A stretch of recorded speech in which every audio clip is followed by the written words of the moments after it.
Hello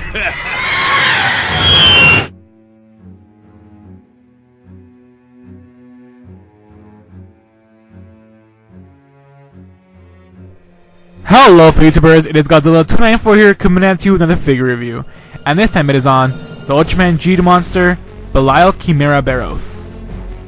This fusion kaiju consists of Ultraman Belial, Zogu, and 5 King. In this form, Belial uses himself to absorb Ultraman G in order to fully complete himself, because Ultraman G is a son/clone of Ultraman Belial. It's kind of like a complicated kind of story, but it's really good show. I seriously recommend you guys watch it. It's on Crunchyroll. It's really good. It's a really good show.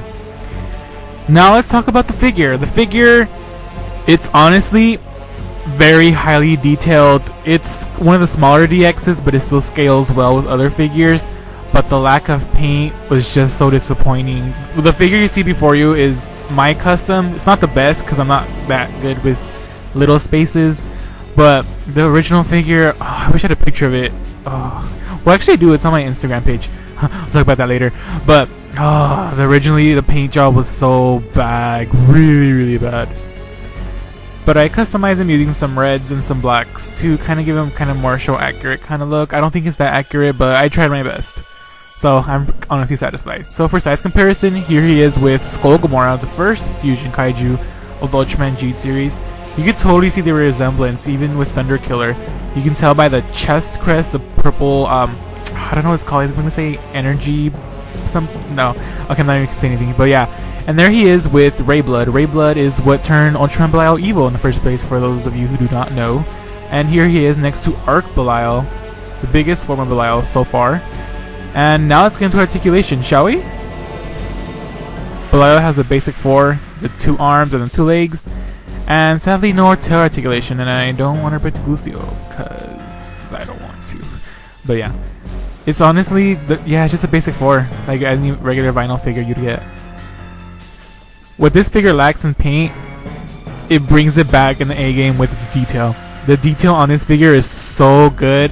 It just looks it just fascinates me, because some of the new Bandai figures are like what happened to them? There's no detail at all, but this figure, you can tell it's so good. You can tell like the suit and everything, how Belial's kind of worn out through his chest and stuff, and it just looks really good. Like, even though the paint lacks, it doesn't need that much paint to bring out all the details. Like, yeah, you know, it's a Bandai, a modern day Bandai, so what do you expect? But oh my gosh, I really can't. It's just really good. Like, I'm honestly speechless. It's really good. The detail, it just fascinated me when I first got it. It's just like, whoa. I know sometimes I don't make sense when I'm doing my reviews, but it's just, I have no script and I'm just going from what I like. Like, this figure's detail's so good. Like, just look at the cracks and marks that are handcrafted in there in the mold. Like, that's some good work in there. That's some really good work. And then you can get like the paint job, the metallic paint job. It looks really good. I kind of regret not giving it a black wash, because it would have looked nicer to see the outlines. But the detail on it is really good. Even inside the leg, even though it doesn't have paint, it looks really good. The ridges and stuff, it's not pokey, but it's really good. This figure really makes me want to see the suit in person, because it's just really detailed. Like, it looks really good. Like, you guys have to have this figure in person so you guys can see how well detailed this figure is. So the black paint I put inside the wing is a little bit sloppy, but at least there's paint in there now, because when the figure was originally painted from the factory, it just did not look good at all. Not at all. And here are the spikes. I used a red color matte acrylic paint because the shininess was like, yeah, I liked it. But the matte red brings out the sculpt even more, because it shows out the dryness of how the mold can look like. With just by using my different type of paint, it looks really good. I painted all the red on the figure because the original red, it was shiny, but it doesn't give like the dark tone like how Belial is supposed to be dark.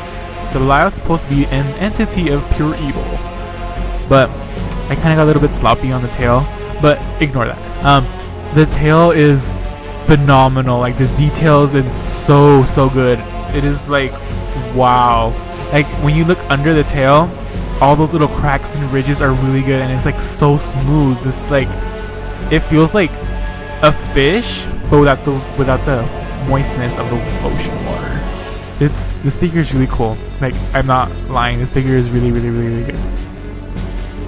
Besides the paint flaw on this figure, I wish he had a different set of wings. Like, yeah, in the show he has the wings in the costume, but then he gets CGI wings like Destroya. Kinda wish that they could kinda incorporate Destroya wings on him, or at least another figure, but with his wings all the way stretched out. I seriously recommend you guys get this figure. The detail on this figure is so good. It scales up with the DX figures and the regular 6-inch line, and it's affordable. I got mine at HOJ for $25 shipped. Like, that's a good deal. As I mentioned earlier, please follow my kaiju account on Instagram, link below, and I will also put a link towards my unboxing video of this figure so you can see how he was originally painted. Please like and subscribe, guys. Please. Thanks.